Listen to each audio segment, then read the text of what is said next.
నిజంగా నా మంచి కోరి ఈ పెళ్లి ఆపాలనుకుంటే ఆ విషయాన్ని నీ నోటితోనే నాతో చెప్పేదానివి. అది కాదు లేక ప్లీజ్ పిన్ని, మీరు చెయ్యాలనుకున్నది చెయ్యండి. నా ఏది రాసుంటే అదే జరుగుతుంది, అంతే. ఇంకొక విషయం గుర్తు పెట్టుకోండి, నన్ను ఎంతగానో అభిమానించే మంచి మనిషి మా అత్తయ్య గారు. ఆవిడ ఎలాగైనా ఈ పెళ్లి జరిపిస్తుంది, నా పెళ్లి జరుగుతుంది. అప్పటిదాకా నన్ను ప్రశాంతంగా వదిలేయండి. పంతులు, పెళ్లి పీటలు, మంగళసూత్రం, అక్షంతలు వాటిల్తో దీవించడానికి అయిన వాళ్ళు ఇది మాత్రం ఉంటే సరిపోదత్తయ్య గారు. పెళ్లి కొడుకుండాలి, పెళ్లి కూతురి మెళ్ళో 3 ముళ్ళు వెయ్యాలి. అప్పుడే కదా పెళ్లి జరిగేది. శ్రీరామ్ అక్కడే ఉన్నాడు. లేడు, ఉండడు, ఉంటాడు. అక్క అక్క అక్క అక్క అల్లుడు కొంప ముంచాడు, జంపు చేయాలని. శ్రీరామ్ లేడన్న నిజాన్ని పాపం అత్తయ్య గారు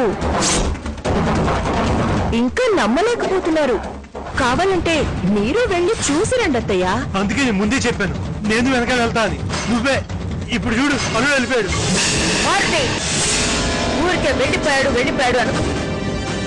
శ్రీరామ్ వెళ్ళాడు, మళ్ళీ వస్తాడు, అంతే. సారీ అత్తయ్య గారు, వచ్చేయడానికి శ్రీరామ్ వెళ్ళింది ఏదో పెళ్లి చూసి రావడానికి కాదు, తను ప్రేమించిన శ్వేతని పెళ్లి చేసుకోవడానికి. ఇంకా ఇప్పట్లో రాడు. ఒక పందెంలో ఓడిపోతే ఇంకో పందెంలో గెలిచే అవకాశం ఉంటుంది. కానీ శ్రీరామ్తో పెళ్లి నా జీవితం, అది మిస్ అయితే మళ్ళీ నాకు దొరకదు.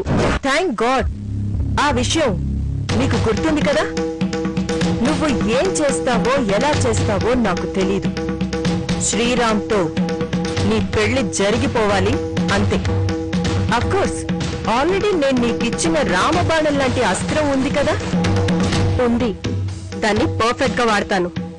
Okay, wish you all the best. అమ్మా, అబ్బాయిని తీసుకురండి, ముహూర్తానికి టైం అయిపోతుంది.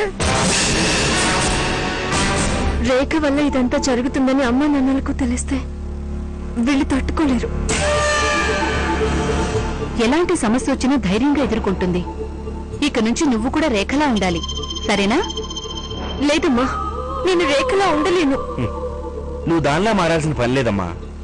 అల్లుడు గారు వచ్చే లోపల వసుంధరా తనకేమైనా కావాలేమో చూడు. అలాగేనండి. ఏంటి శ్వేత ఇదంతా? ఇది మన పెళ్లి సెటప్. అది నాకు అర్థమైంది.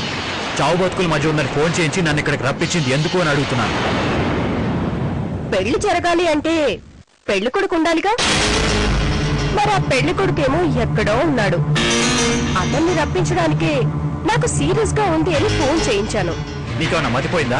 అక్కడ మా అమ్మకి హార్ట్ అటాక్ వచ్చింది. ఉన్న పళంగా నా పెళ్లి చూడాలని అన్ని ఏర్పాట్లు చేస్తుంది. అయ్యో శ్రీరామ్, అదంతా అబద్ధం.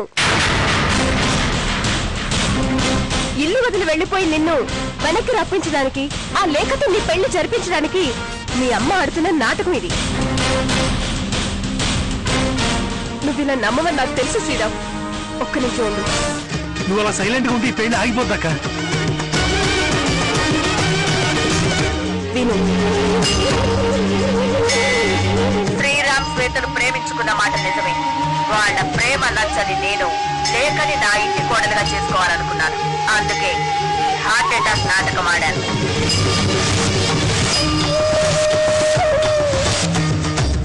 ఈ విషయం ఎవరితో ఎప్పుడు ఎలా చెప్పుకుంటావో నీ ఇష్టం.